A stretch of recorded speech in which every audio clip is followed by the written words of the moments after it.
For those who seek adventure, this is the Buffalo Roamer Podcast, sharing the people, places, and moments that make a life on the loose worth living. The thing that's going to stick out to you most is when they open up that plane door. The cold is something like you've never felt. The jungle's so thick, even if you had a machete, you couldn't get through it. There's a huge blonde grizzly bear. And when it saw us, this thing put its head down, stomped on the ground, and hissed like an alligator. I just crossed this brutal stretch of desert, and I was really suffering. I'm your host, Will Collins. I'm an adventurer, outdoorsman, and roamer of wild places. I've backpacked the Brooks Range, rafted the Grand Canyon, and have canoed from source to sea, both the Mississippi and Yukon rivers. I live for adventure, travel, fresh air, and diving into the unknown. And now, I hope to share my passion with you on the Buffalo Roamer Podcast. Here we go, episode 65 with Madison Elklund. Want to let you know, still got a few spots open on some epic canoe trips coming up here in May of 2023. Got a Green River canoe trip. That's going to be in Moab, Utah. Few spots left on that one still. Epic trip in May. Also in July, we're going to the Yukon Territory for a backcountry canoe trip. Still a few spots on that one left. Reach out to me, buffaloroamer@yahoo.com, to get more info or to get your spot locked up on one of those epic canoe trips. Have you heard me talk about Camp Manitouish YMCA up in Boulder Junction, Wisconsin?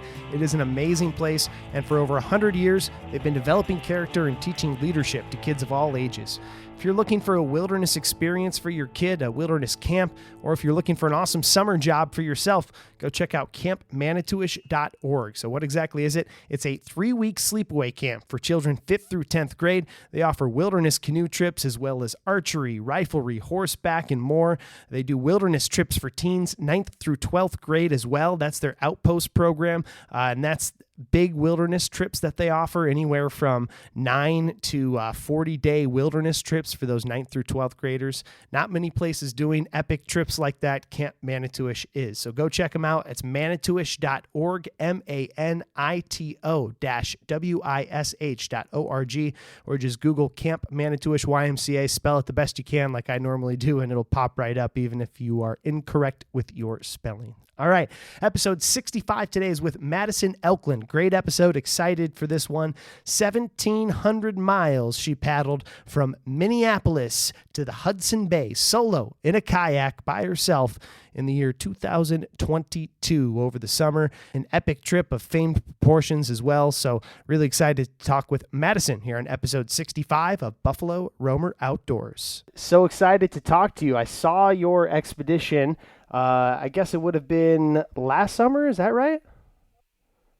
It was this summer. This summer. Yeah. This past summer. So I was following some of the kind of articles as it was in the press a little bit, and I was fascinated by it. So pumped to chat with you about it. Tell me the nuts, bare bones kind of bullet list of your expedition this past summer.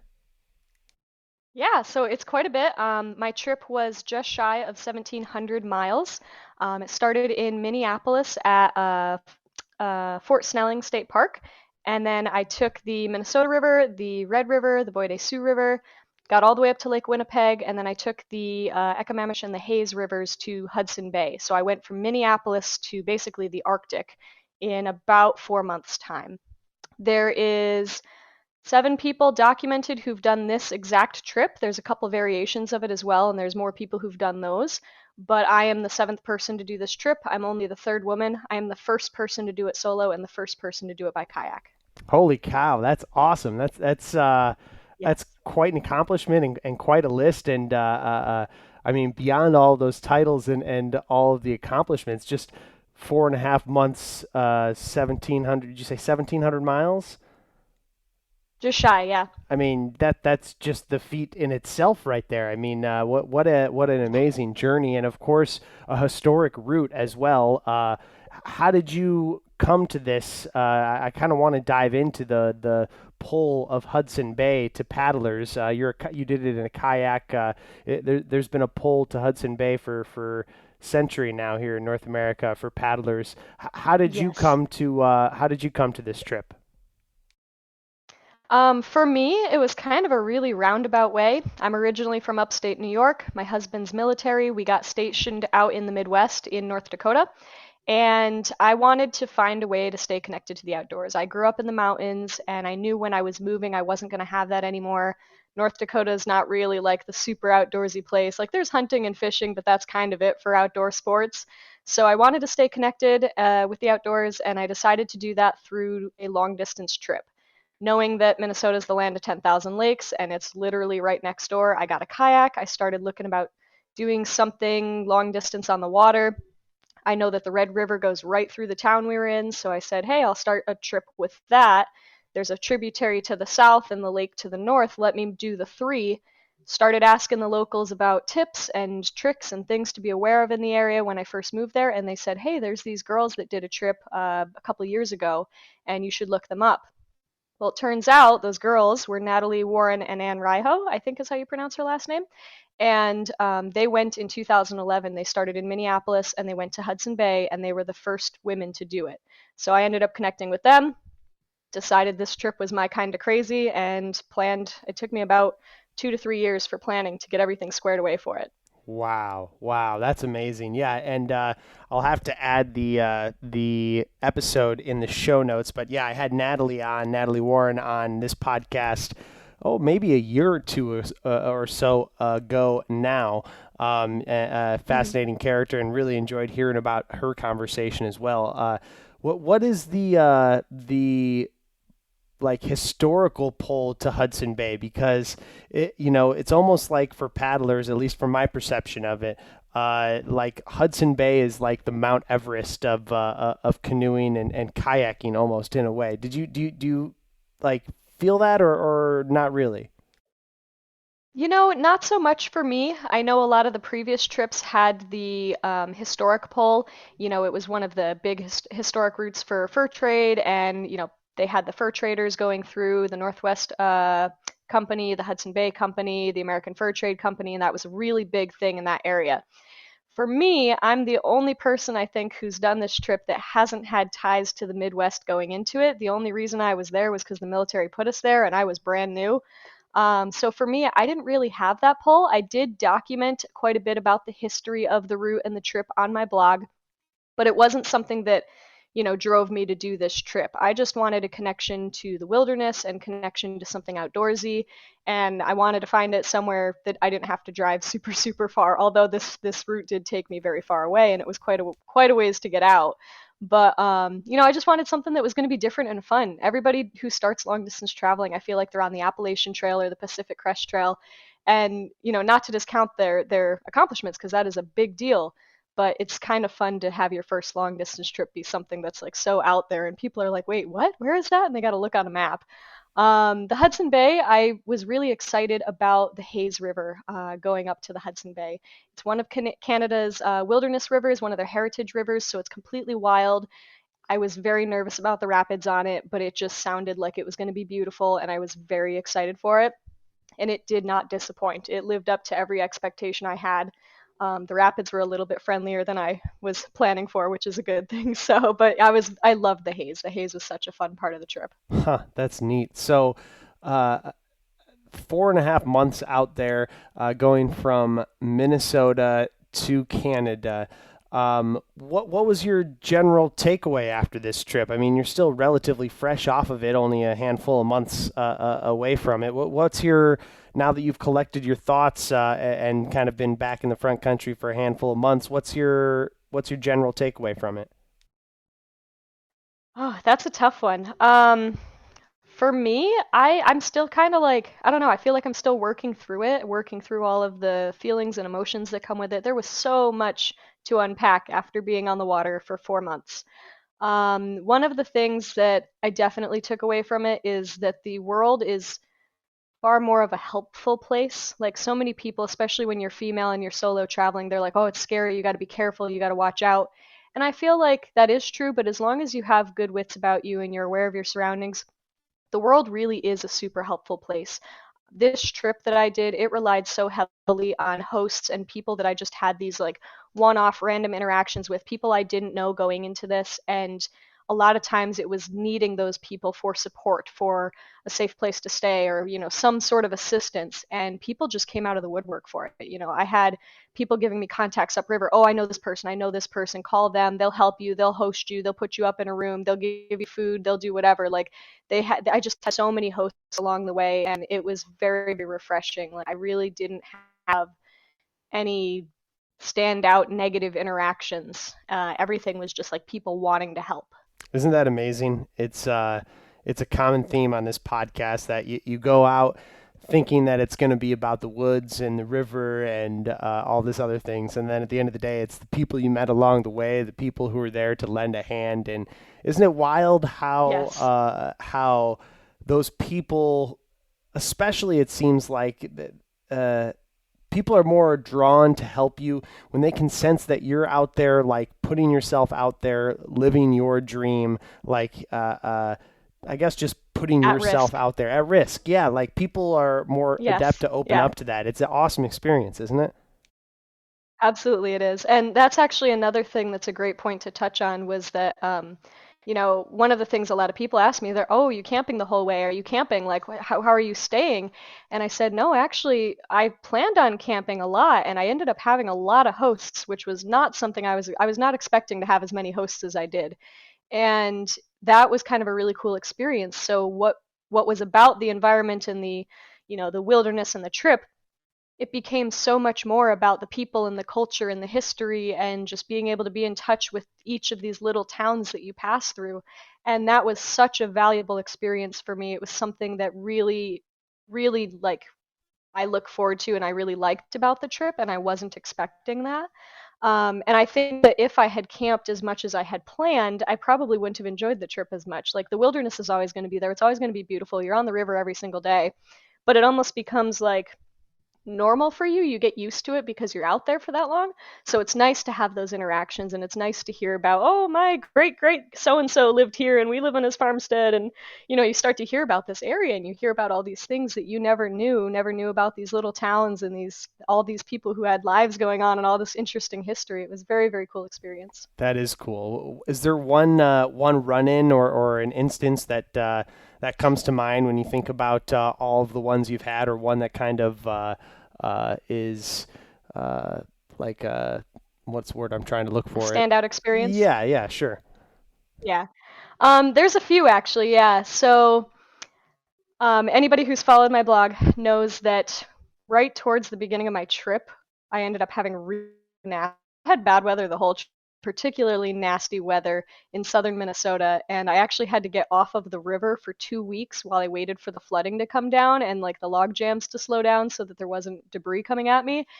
And this was the first time that I had to rely on people that I met just out in the wild. Like I didn't have any contacts. I had no connections with people, no prior connections, no friend of friend of friends who could connect me to anybody. I was totally on my own. And I just started like sitting at the boat launch stereotyping, which person am I going to ask for help? And the family I ended up picking, the Straub family in southern Minnesota, they were amazing. They were like how you connected put with some of that the too, river the- historic societies. I like how you What was put that? the family that I ended up picking.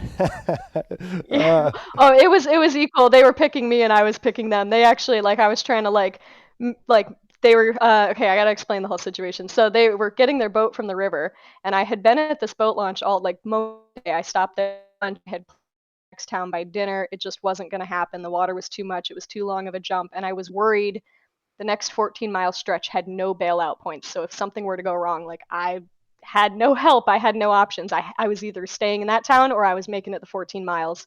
And I just, with the conditions, I wasn't feeling safe with that 14-mile jump. So this family was leaving the boat launch, and I had seen them earlier in the day when I first arrived. And I was like, okay, it's a father and what I'm assuming is a daughter.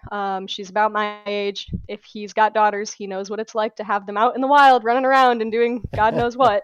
So hopefully he'll be understanding. And I kind of was like, they came back. I like put my hair down so they could see I was female. My tent was up. Like I was making it obvious I was staying at this boat launch. And they kind of were looking at me, and they were curious enough to come over and ask questions. They had been far enough away where like I couldn't spontaneously start a conversation. Like it would have been awkward. I had to walk up to them like way across the parking lot and been like, "Oh, hi, how's it going? What are you doing?" You know? So they came over to me and they were like, "Where are you from? You traveling far?" You know, I have a 17-foot kayak in southern Minnesota. They're probably wondering what the heck I'm doing. And we got talking, and it just, one thing led to another, and they were like, "Oh, well, if you need a place to stay, we have a front lawn, we have a big farm, and you could stay there for a bit. It's probably going to take a while for the river to come down." And I'm like, "Yeah, I'm thinking it's going to be a while." So I ended up staying with them for 2 full weeks, and it was an amazing experience. They live on a farm. We went horseback riding. We hunted for morel mushrooms. I've never done that before. Super cool experience. Their family members are also connected to like some of the historic societies for the river history there. So like I got to go and see like artifacts from the river and like hear about the local history about the river. So it was a really cool experience. That's a big one. And then I think my experiences, I mean, I had experiences, good experiences all up my route. Some in Manitoba, Winnipeg, Gimli, but two ones were in Norway House and Oxford House, which are two of the Cree First Nations. Norway House, we made it in time to see the last day of their York Boat Days, York Boat and Treaty Days, which is like their historic week-long party, 2-week-long party of like everything cultural there. And we got to watch the final York Boat races and like who was going to be the winners this year. So that was really cool. The community came out of the woodwork to help us. I say us because at this point I was finishing up traveling with a couple other people at the time. I had met up with some canoers that were doing a trip similar to mine, so we traveled the North Basin of Lake Winnipeg together. We stayed in Norway House. The community came out. We like had a buffet. It was a huge deal, this York Boat and Treaty Days, and they just welcomed us right into all of it, like we were part of the town. And then Oxford House, I was a little bit hesitant because I had heard some things about Oxford House, maybe not being the best interaction with the people there. I've heard some previous interactions that haven't gone quite as planned. So I was a little hesitant there, and I ended up connecting with this family that was super, super sweet. They let me stay in their fishing cabin the first night when I was still a full day away from Oxford House. And then when I got there, I stayed with them for several days, and I actually had to reschedule my transportation out. So I actually had to stay until I knew that I had a way to get out of the Arctic. So they were so sweet to host me, and Holy just cow. amazing, awesome experiences. That sounds like it. I mean, all of those. I mean, 2 weeks to be put up. That's wild and Yes, amazing. yeah. And then, what are some of these towns like York and Oxford Town? I probably butchered both of those. But what are some That's of okay. these smaller Canadian towns like as you get farther away from some of the main hubs of civilization, I suppose? Yeah, so a brief overview of it. When you cross into Manitoba, you have a lot of river towns, a little bit of civilization all along the river. You get to Winnipeg, and then after you get through Winnipeg, they start to trickle off. There's some along the south basin of Lake Winnipeg. It's kind of an hourglass shape, so it bottlenecks in the middle. And then when you cross through that bottleneck, after that, it starts to get a lot smaller, a lot more remote, and the vast majority of the towns after that are going to be First Nation communities, so the indigenous population. So I stayed in, probably 1, 2, 3, 4, 5 or 6 of those towns, the indigenous towns. And, I had pretty good experiences in all of them. There was one that was a little bit rough, but everybody that I met there was very sweet and willing to help. And that one was probably the roughest of the towns I had been to. There's a lot of negative stereotypes around the First Nation communities, especially in Canada. So like I had heard a lot of warnings and a lot of like scary stories. But again, part of it is people don't get out and travel, they don't get to experience it, they don't get to see it for themselves, and they have these biases that they don't realize that they have. So I tried to kind of take it all with a grain of salt, but also keep it in the back of my mind just to be safe. Again, female solo traveler, you got to kind of be aware of that stuff. But yeah, as I got further north, once you get onto the North Basin of Lake Winnipeg, it's basically all First Nation communities. It was really cool to see them, and it was definitely a little bit of a culture shock. They live, I'm not going to say very differently from us, but it's just a different way of life. A lot of these towns don't have roads out, so you are waiting until basically the ice freezes over to have ice roads to leave the community. You can boat in, you can have a plane come pick you up, but the plane tickets can be very expensive. So these communities are very, very isolated. And because of that, like all of the supplies they need, they have to ship it in, they have to fly it in. It's super expensive. The homes are hard to buy materials for buildings, so usually they're very small homes. They're multi-generational. You could have three or four generations living in a household together.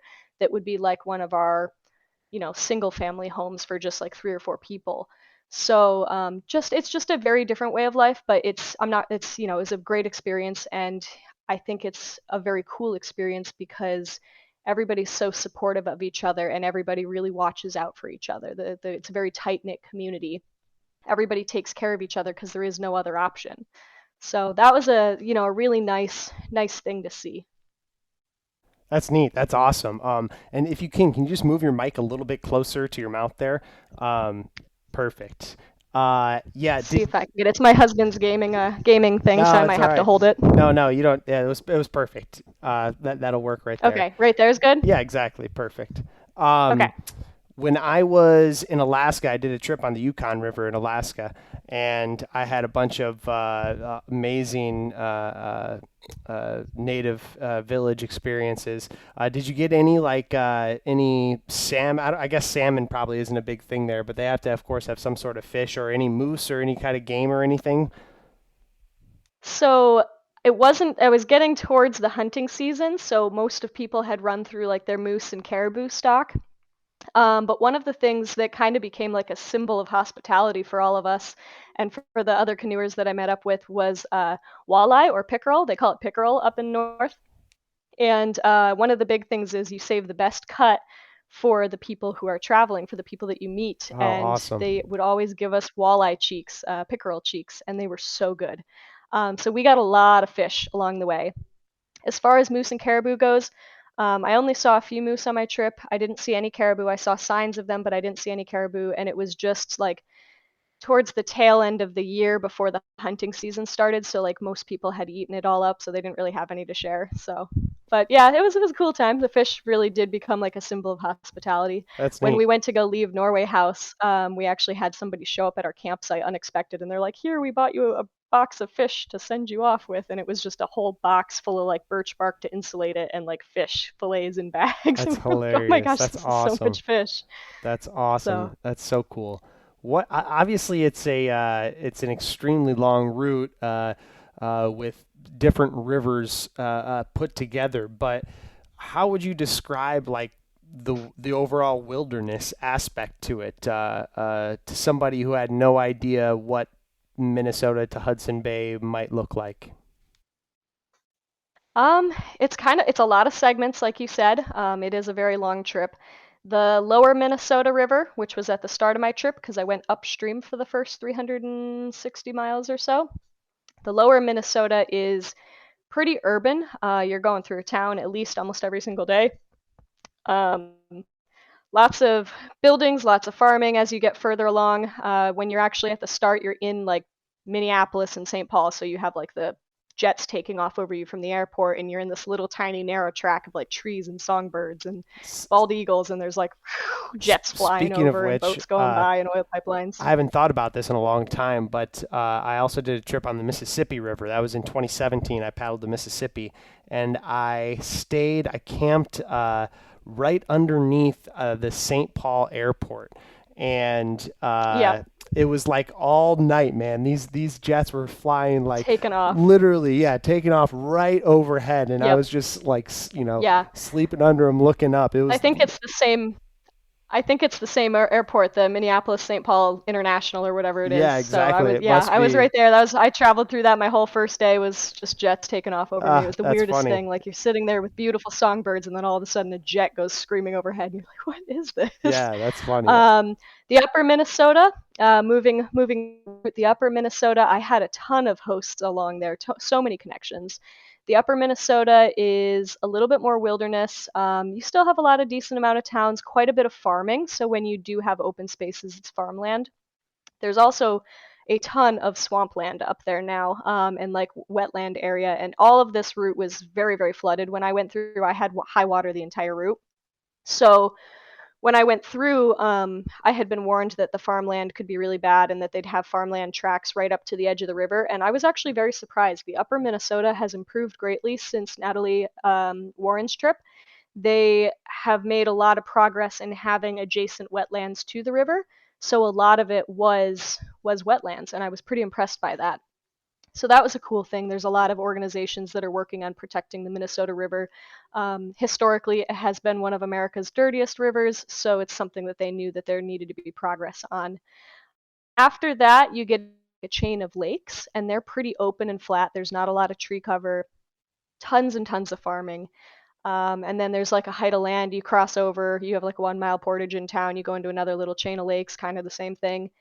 And then you get into the Bois des Sioux River. And at this point, we're in, I think we're in the very tip of South Dakota, and then we head into like North Dakota the same first day that we're on the Bois des Sioux.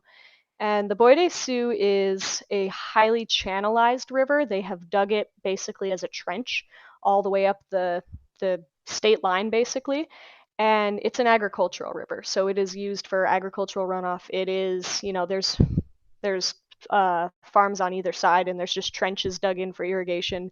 It is a smelly river. I had a lot of bad connotations going into it, but I was actually pretty impressed. Like, it was very scenic. I hit it on a nice day. I actually was following a pack of probably 18 juvenile bald eagles all morning. So, Nice. it only took me like a day or two to do the Bois des Sioux, but I was following them the whole day. Like, they just were there. And I was like, this is insane. Here I'm supposed to be on That's like the cool. worst part of the trip. And here I am watching this huge pack of bald eagles, baby bald eagles. So it was a very cool experience. We started our water quality testing on the Bois des Sioux, and then we did 7 more tests in North Dakota once we got on the Red River. So I got on the Red River, and that's another very, very polluted river. It's another agricultural river. I've also spent just a little bit of time on the Red. I did a solo, I think just like 2-night trip on the Red River of the North, some catfishing and canoeing when I was living in South Dakota. Yes. There's a lot of catfishing there. What section were you in? I don't even remember, to tell you the truth. It was it was early on in North Dakota. Okay. Yeah, it's the Red River, I think, is like 550 miles long, and that's like end to end, so up into Canada.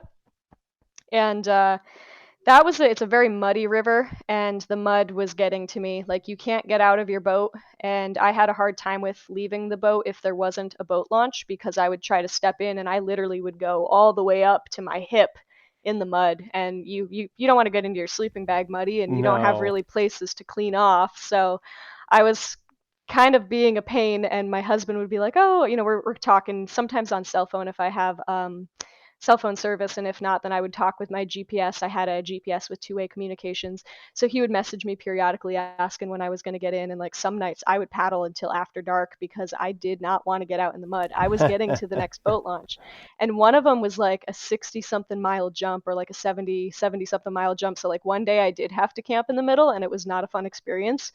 Thankfully, I ended up at a house that had a hose so I could rinse off, but like it was so muddy. Everything was muddy. I was covered in mud for like a month.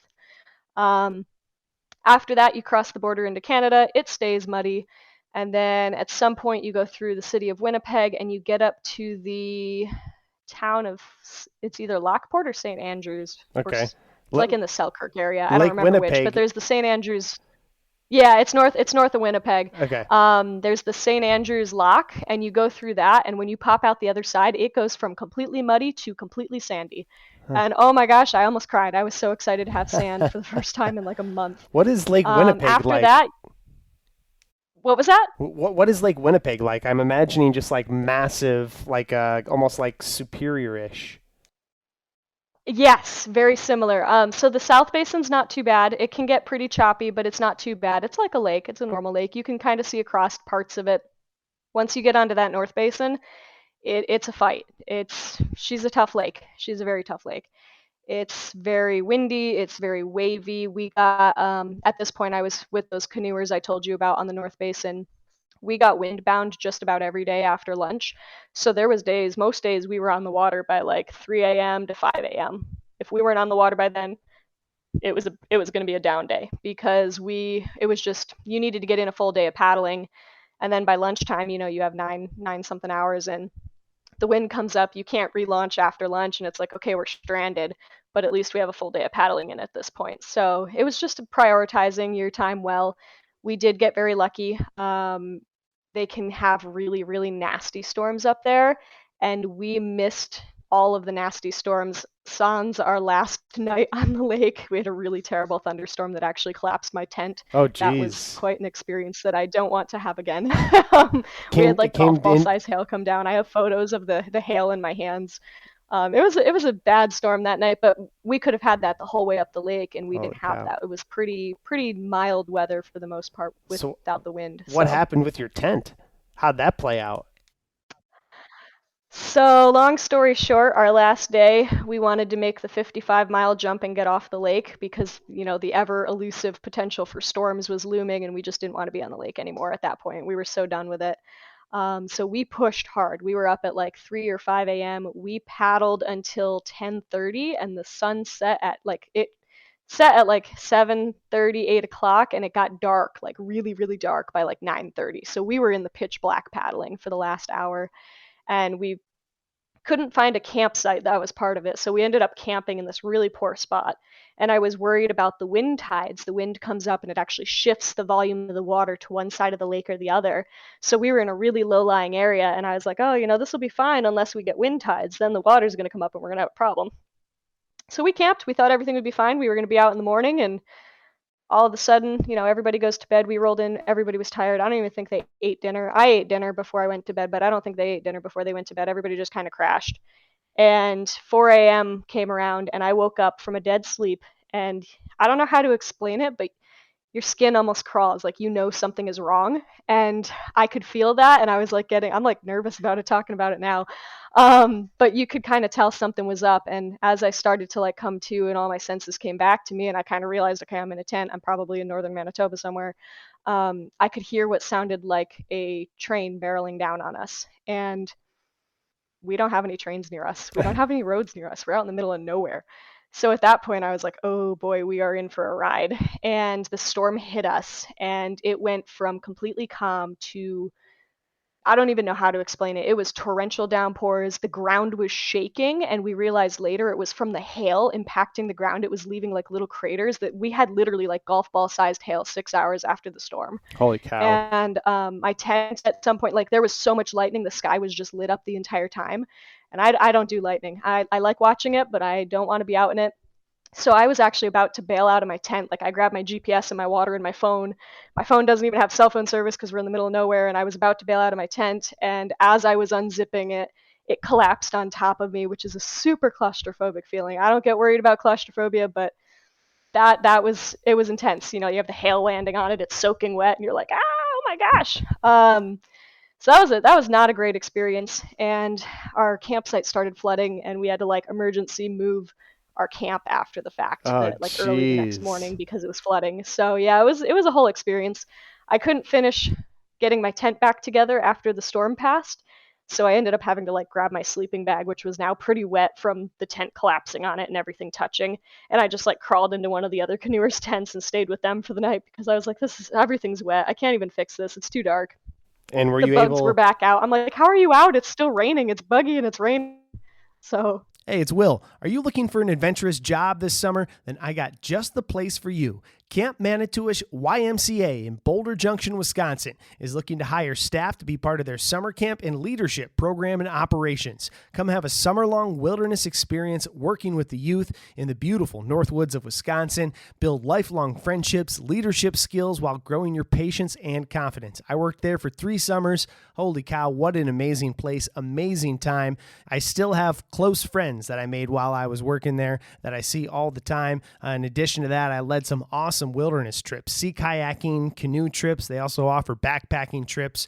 Perks of employment there include weekly salary, all housing and food provided for the entire summer. They offer leadership training as well as options for wilderness certifications. Staff of any age are welcome to apply, as well as 18-year-old high school graduates and college students are welcome.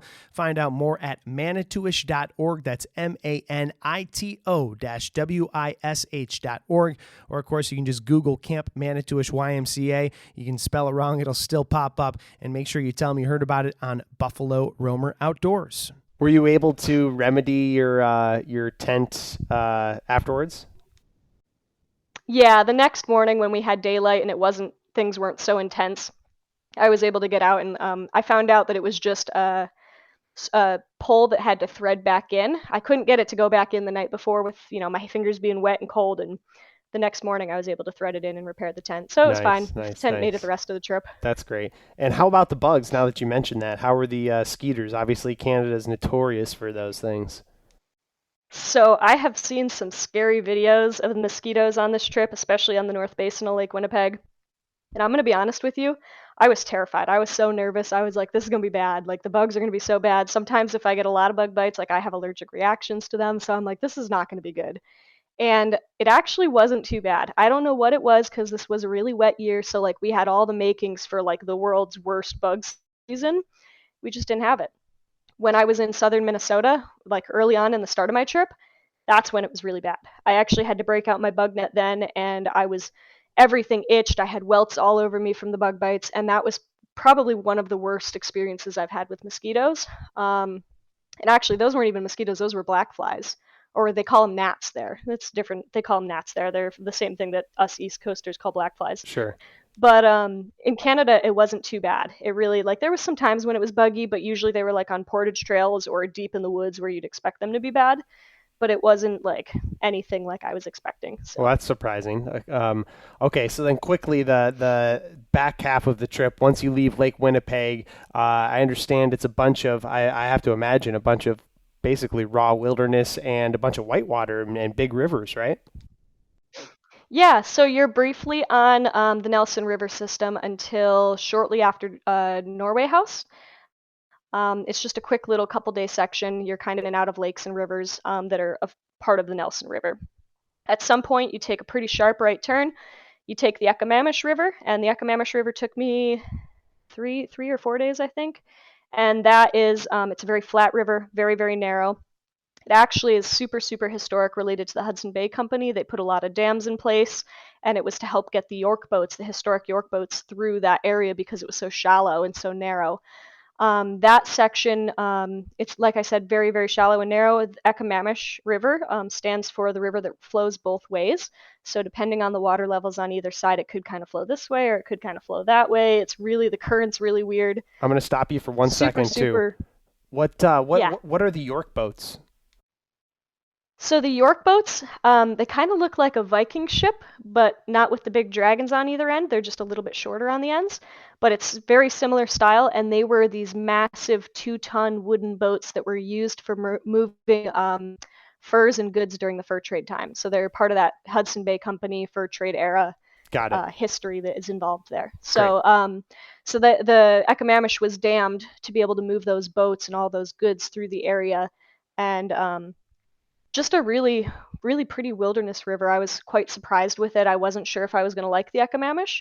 And I enjoyed my time there. There's a lot of beaver dams. I had to pull over beaver dams. Like, there was one day where I must have climbed over 20 beaver dams. I was so sick of beavers. And then lots of geese, lots of bald eagles. I did see a little bit of other animals there, but not like a ton.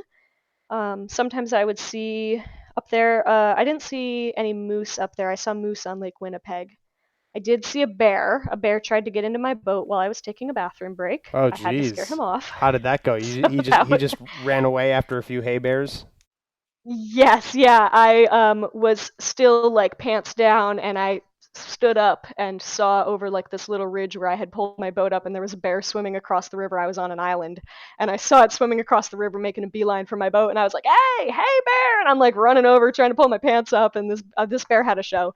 It was very funny, but the bear did not see me, did not know I was there. So when I started yelling, it was like I got its attention. It was like, oh, I gotta go the other way. So it turned really sharp and took off towards like a swampy part of the island I was on. So I was hurrying to get out of there at that point. But that's hilarious. Thankfully, there was no bad interaction, but I did have to scare him away because he was going for my boat. That's funny. After the Ekamamish, there's a quick little portage.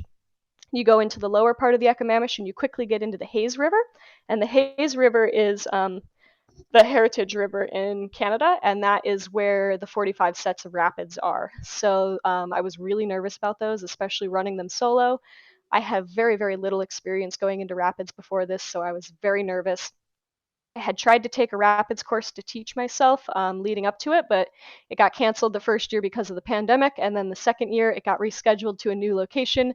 So it went from being 4 hours drive each way away from me to being 9 and 14 hours drive away from me. And I was working nights. So it would not have worked for me. The schedule would not have worked out.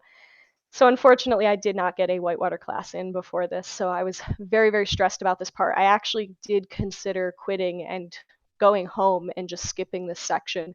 And Natalie and I had a good long phone call, and she reassured me. She's like, please, please, like, I'm not going to push you to do it because obviously you know you best, but like if you feel like you can do it, you should, because this is the reward for the rest of the trip. And she was 100% right. Like the haze was just amazing and gorgeous. And she even said like her and Anne, they stressed about the condition of the rapids and how things were going to be. And when they got out there, it really wasn't as bad as they thought. And it was the same thing for me. Like I had all these pictures in my head of like these terrifying rapids, and some of them were scary, some of them were big, but they had portages around them. And then the stuff that was smaller, that was manageable, I could do it. So it was a very good time. I had a lot of fun. I do enjoy whitewater, so I did a lot of class 1s, class 2s, some of the 1s and 2 technicals. I think I ran a single class 3 rapid towards the end, which I didn't have a choice. There was no portage around it, so I had to do it.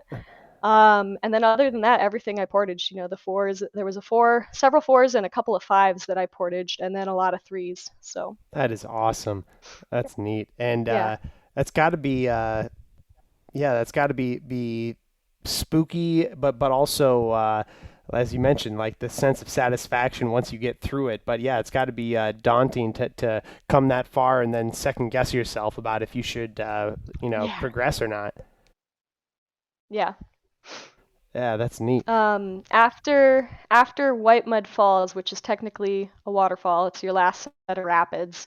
You get into the lower Hayes River, and it's a lot of tall white mud banks. It's really flat, fast-flowing water, and it's kind of strange. Like when you're on the river in your boat, you can actually see the downward slope of the land as you come off of the Canadian Shield. The Canadian Shield is a geographic feature, like the land got pushed up from underneath from the crust, so it's kind of a big bubble on the earth, and you're actually coming off of that down to the Hudson Bay, so you can see like the river goes downhill for sure. You can see it when you're sitting in the kayak, and it's Wow. got a quick current to it, so it was really cool seeing that and just being like, wow, everything looks sideways. My photos look all sideways, but it's actually how the river flows. So it was That's cool to see funny. that, and just a very, very big open river at that point. You're getting kind of into that more Arctic type biome, the tundra, and it starts to trickle out. You get a lot of like sandbars you have to watch out for, stuff like that. It was a really, really beautiful section of the river.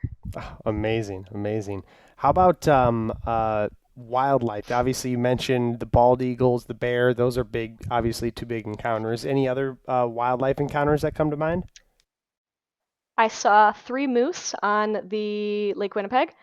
One of them was laying down, and as I got closer and approached, it stood up, and there was another in the grass next to it, and they were on like a little island. So that was pretty cool. Later on that same day, I was paddling up, and I saw a family of otters, and I was so excited. I pulled my phone out to try to take a photo of them, and they swam off and went under the water before I could get one. Well, I beached myself as I was like pulling up for that photo, and I was putting my phone back away, and all of a sudden I heard something rustle in the bushes, and I looked up, and a big bull moose stood up with his antlers, and I was like, oh boy, it was right over top of me. I was like, oh man, I'm trying to back up and get away from it. They can be dangerous, so I'm trying to get a little bit of space between us. So that was a cool experience getting to see those. Supposedly, I had seen moose when I was 2 to a trip in Yellowstone. I don't remember seeing them, so this is like my first actual like moose experience that I remember. Big animals, huh? So that was really cool. They are very large animals, very large. Lots of fish. In the States, I saw lots of deer, coyotes, fox, raccoons, owls. I saw a trumpeter swan, I think in part of Minnesota or North Dakota.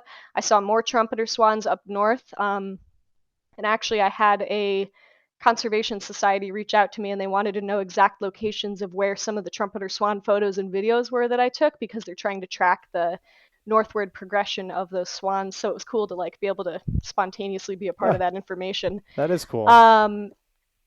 As I got further north on the Economish and the Hayes, I actually was really disappointed. Like, I had hoped to see more moose. I hoped to see caribou. I thought I'd see wolves. Like, they talk about wolves being in the area, and everybody has these really cool photos. Polar bears are a potential at the very end of the trip. I did not want to see those until I got to York Factory and was with an armed guard. But, I didn't see any of that. I was kind of disappointed with the wildlife on that section of the trip. I was up early. I was down late at night, so I was out at the times that they were awake, but I just didn't see anything. It was mainly like waterfowl, geese, eagles, and I was like so sick of Canadian geese at that point that it was very underwhelming for me. So yeah, I was disappointed not to see any like cool Arctic wildlife. So I have to go back so that I can see some. What were the challenges that you thought going into the trip versus the reality of the challenges that you faced? I was a little bit concerned with loneliness. And I was worried about polar bears, and I was worried about the rapids. I was worried about moving the gear and not being strong enough or having too hard of a time, because I had a lot of people tell me that a kayak was not the way to go. You should take a canoe. A kayak's too heavy. And I can pick my kayak up, but like I can't put it up over top of me like a canoe to portage it. So it was going to get dragged on those portages. And I knew that was going to be a potential and something I'd have to do. So I was really worried about that. In reality, on my trip, the portages, honestly, for the most part, were a breeze. There was a couple that were a pain in the butt, but they would have been a pain in the butt with a canoe or a kayak. It doesn't matter what you were taking. If you were walking it was going to be awful either way. The rapids were not as bad as I had feared, and the polar bears were a big concern, and I didn't even see any until I was on my flight out. So, those were not as big of a deal as I thought they were going to be, for me anyways. Isn't that funny how that works? The loneliness was a surprise. Okay. Yes, it is. The loneliness was the surprise. I figured it was going to be a challenge. It ended up being way more of a challenge than I thought it was going to be. I struggled so bad with loneliness on this trip, particularly in the North Dakota section where I was really close to like my family and my husband and everything.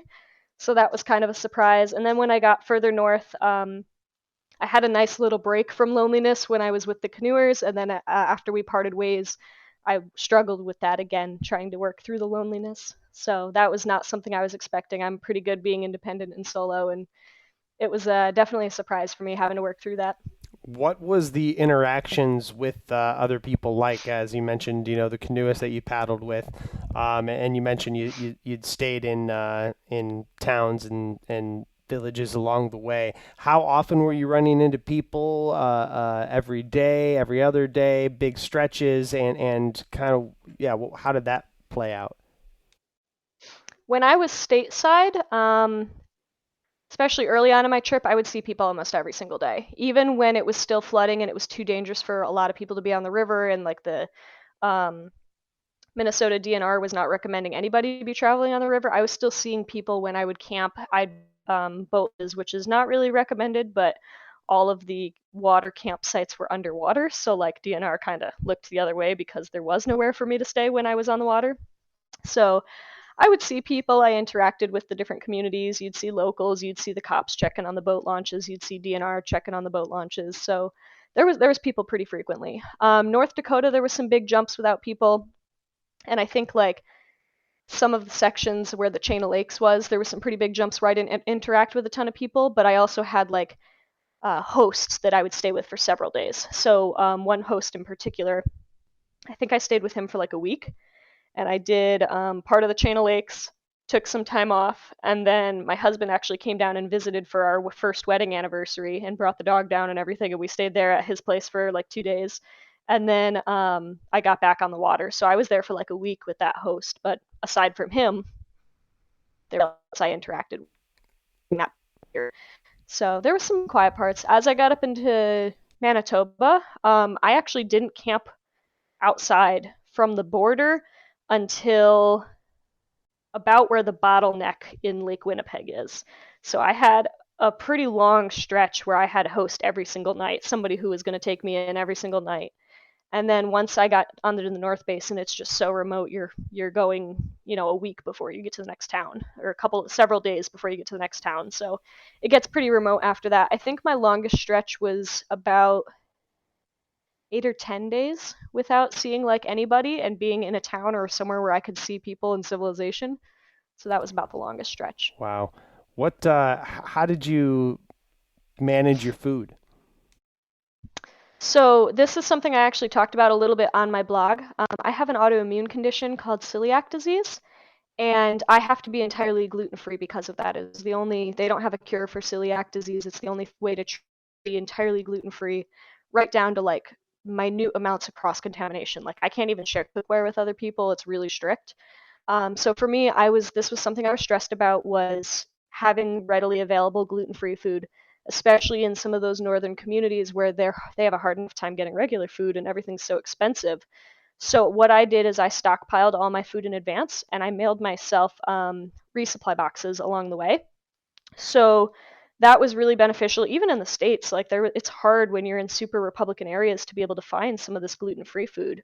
And I would have had such a terrible selection of food had I not done this. So I was really happy I stockpiled stuff and had the resupply boxes. When I got to Winnipeg, my husband came up and visited me, and we mailed all of the Canada boxes from inside of Manitoba so that they didn't get quarantined at the border for a month. So I had several. I picked some up in Bloodvein, Norway House, and Oxford House. I think I sent 2 boxes to both. Okay, nice, very good.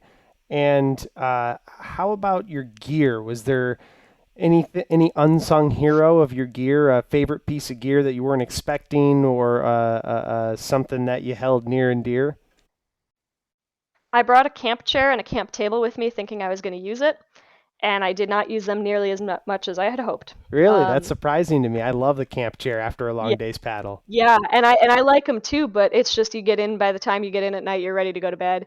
Once you get through your camp chores, you got to like make your food and you got to, do your journaling and try to touch base with family and check your maps out. And by the time you get all of this done, like it starts to get buggy, you're ready to go to bed, you wash your dishes and it's like it's bedtime. You're done. So you don't really have a ton of time to spend camping with a camp chair and a table. So they were kind of dead weight for a while. I did use them on occasion, especially on our down days where the weather was bad and you just end up like staying somewhere. So when I was with the canoers, we had several down days that we had to take because of bad winds or rainstorms, and we had camp chairs and tables out for that. And they were nice to have then for sure, because then you're sitting on something dry instead of something wet. As far as gear that I really loved, I had a great sleep system. That's always been a struggle for me. I'm a cold sleeper. So I brought like a super, super heavyweight sleeping bag for this, like way overkill. People were like, what are you doing with it? Like a 0-degree bag in That's this what I trip. rock Like too. the summer got up to like 100 degrees in the daytime and I was out with this 0-degree bag.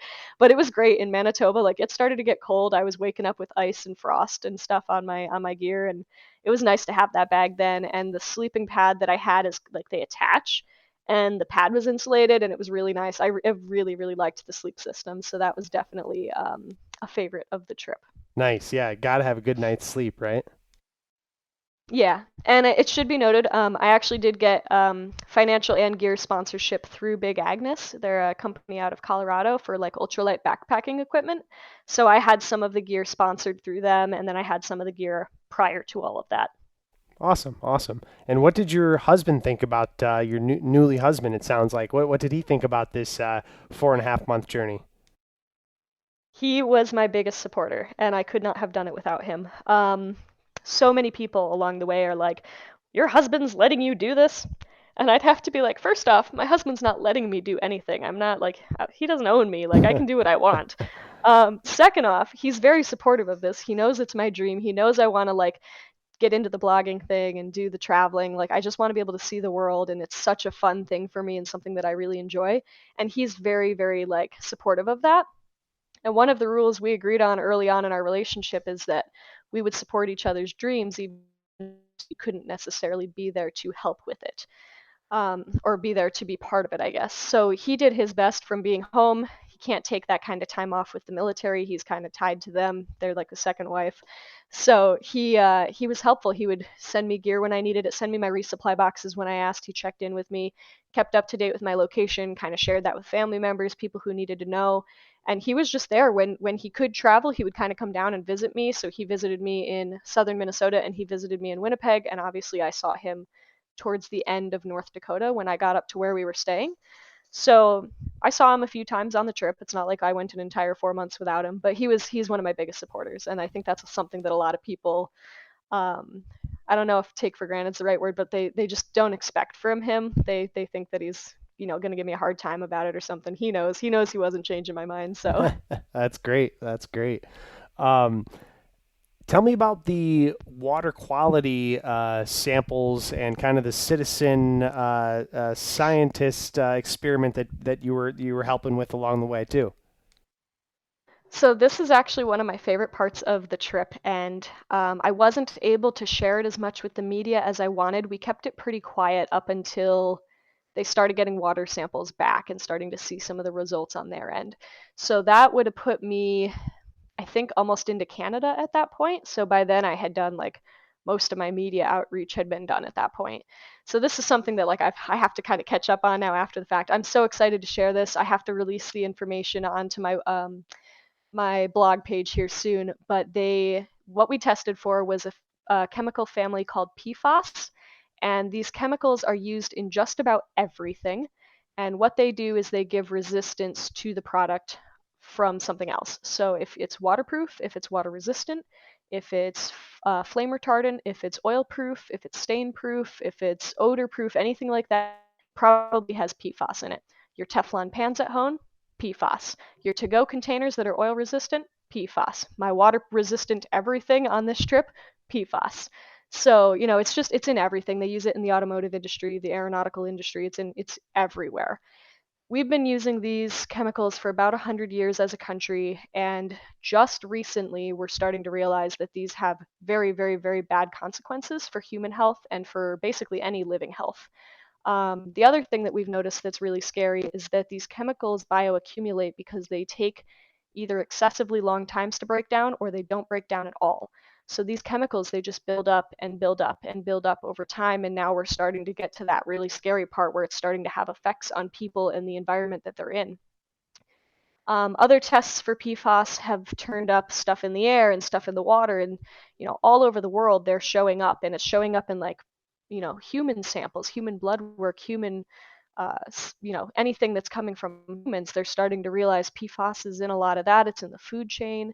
So it's a huge concern. The EPA has started putting out recommendations for drinking water where the levels should be, and they're going to start restricting it more. But the problem they're having right now is enough states have not tested for it, so they don't even know where the baseline is. They can't set a regulation if they don't have an idea of where everything's at to begin with. So North Dakota has only tested groundwater, well water, and drinking water. They had never done surface water. So I had connected with them. We were going to do regular water samples originally, and then this grant with the EPA came up, and they pushed it through like super last second.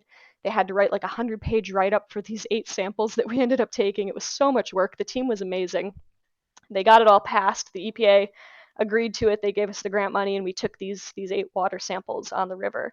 There was a whole testing procedure. I had to like turn my boat and how I had to sterilize everything so that there was no cross contact.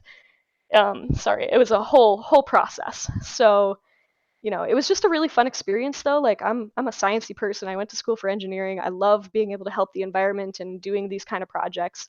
So it was something I was really excited about, something I'm really passionate about, and something that also my life has kind of prepared me for. I told you before about the celiac disease being gluten-free. That's down to 20 parts per million that I can react. So like I have to pretend everything is lava. If I'm at somebody else's house and I'm in their kitchen, I can't use their cooking utensils. I have to wash my hands after touching the handles on their fridge or their doorknob pulls. Like everything could make me sick. So PFAS is even more severe than that. Like the threshold I think is like parts per trillion or something like that instead of parts per million.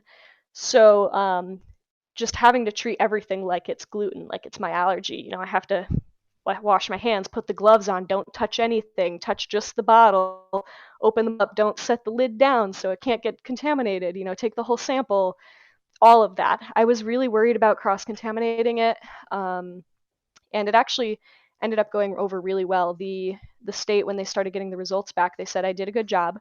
And I was kind of worried about it. I didn't know how it was going to go. Part of what I had to do is they take duplicates. So you take two samples at certain sites, and ideally they should come back pretty similar in values. And then you take blanks at some sites, and the blanks have sterilized water from the lab that has none of that chemical in it. So you do the same procedure, but you do it with a bottle of sterilized water. And the blanks should come back with nothing, while your river sample has, whatever's in the river. And as long as those duplicates and blanks come back appropriately, it leads strong confidence to the rest of your results. And that's what happened in my case. My blanks were blank, and my duplicates came back basically the same as the other one. So it led a very strong confidence to our other results, which is really good because they had extra chemicals in some of those samples. And they were just kind of one-off things that popped up only in one sample, or one in the other one. You didn't see like a long history of it. So it gave the team the confidence to know that it was more than likely in the river, since my duplicates and blanks came back the way they should be. And so I know that's a lot. It's kind of overwhelming. No, but it's okay. And so you're doing this grant with the EPA, testing surface water quality in North Dakota, and obviously science takes a long time. But is there some sort of consensus from these results this past summer, or from these tests? Yeah, so super long story short, those 8 samples, not including the duplicates and the blanks at some of the sites, those 8 samples all came back with one type of PFAS in every single one of them. And 2 of the samples had more than one.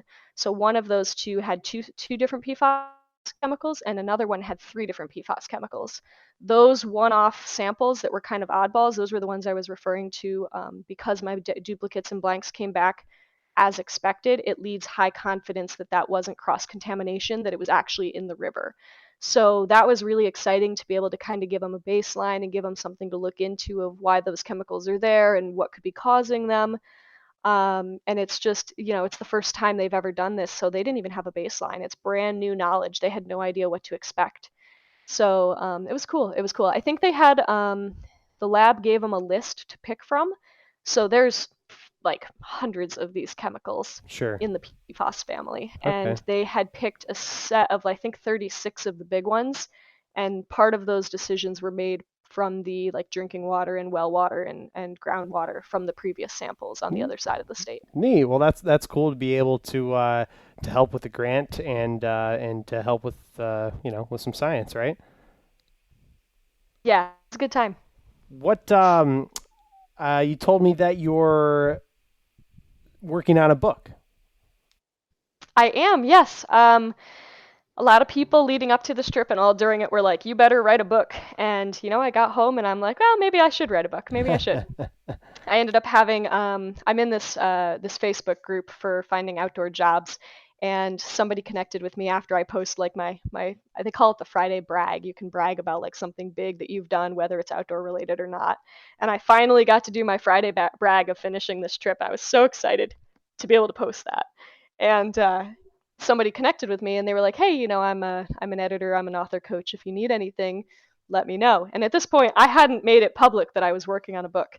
So I reached out to him, we're working together, and I've been working on this book. I've just finished typing up the general manuscript. So I'm at 53,000 plus words. And then I have to go through and edit it now and kind of refine it and get it nice in the way I want it and get the message in there. So that's kind of where I'm at. It could take a few years before it's ready to publish, but I'm really, really excited about it. It's a whole new adventure. I've never been an author before, so I'm hoping to get it published by, I have 2 companies in mind, and I'm hoping that one of them will say yes. If not, I might self-publish. I don't know yet. It's going to be an adventure. That's awesome. That's And the adventures themselves aren't over. I have other trips I'm planning too, so. Well, that's exciting. Sounds like you got a lot on your plate. What can you give us any hints about any other trips that are kicking around in that mind? Absolutely. Actually, one of them is really, really new. Over the past 2 weeks, I've been talking with some of my family and kind of spitballing ideas, stuff that I've been interested in. And I mentioned a route in Ireland to my parents, and I'm pretty certain that's the route I want to do. I'm going to do it as a hike. And then there's a second route in Ireland that I might do as a bike packing hike, and I might kind of tag them together. Well, my dad, after I sent him the links, I didn't hear back from my parents that night, and I let it be for a couple of days. And my dad texted me back. He's like, so I went down the rabbit hole.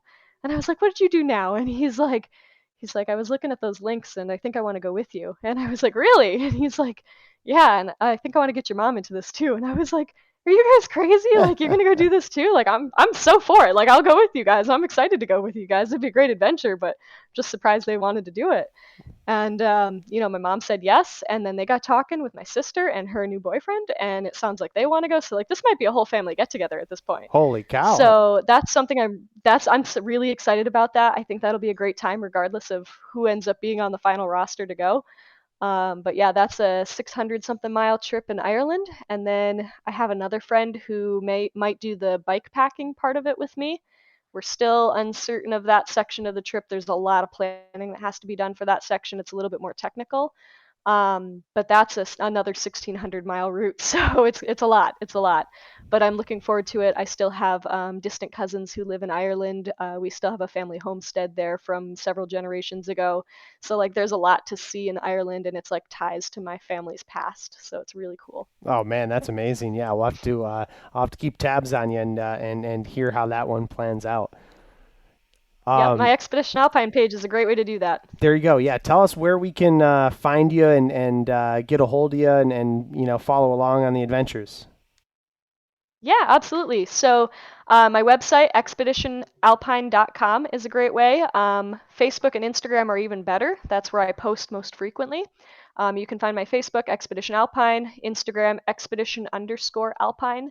I'm working on a YouTube account. I'm going to try to be a little bit better about videos and getting videos up for trips that are coming up. Small trip coming up. I'm doing the Lost Coast Trail in March. So I'm hoping to get kind of like gear prep videos up, how you plan for short backpacking trips and stuff like that. So hopefully I'll have some videos up on YouTube for that. So there's a lot coming. There's a lot of room to grow here with this blog and this channel and all the things I'm doing. So awesome. Love it. Well, I'm looking forward to keeping tabs on it.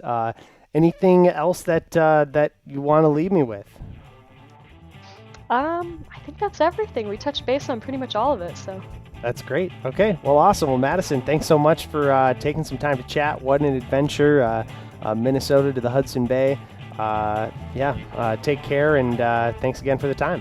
And there you have it, episode 65 of Buffalo Roamer Outdoors with Madison Elklund. Thanks to Camp Manitouish YMCA in Boulder Junction, Wisconsin. Don't forget, still have a few spots left for some epic canoe trips this summer and spring, Canada and in Moab, Utah. So go check those out. BuffaloRoamer.com is where you can find more, or email me directly, BuffaloRoamer@Yahoo.